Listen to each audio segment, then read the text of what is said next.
point did you have that cop to corporate epiphany where it was like, okay, it's time for me to transition out of law enforcement now?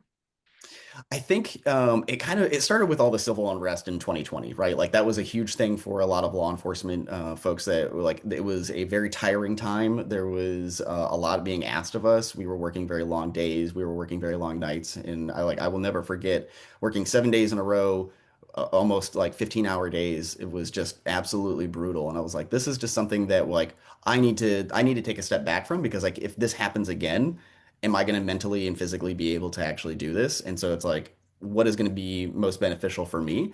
So that's like sort of the reason why I went to a smaller agency because I was like, well, there's going to be less chances of that happening there. It's going to be a better community. It will be a more like tight-knit community. And then one day I was just sitting, we have a bridge to get on and off the island. And I always sit under the bridge.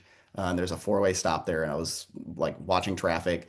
This person ran a stop sign, pulled them over. It was this little old lady, and she was just like very like, oh, I'm so sorry, like I didn't mean to do it. And she was like, and then she offered me a hard candy afterwards and was like, hey, here you Oh. go. And I was like, what am I doing? Like, what is this? And I just was like, I think I need to do something where I don't have to work overnight. I don't have to like get into fights with people that I don't want to get into fights with.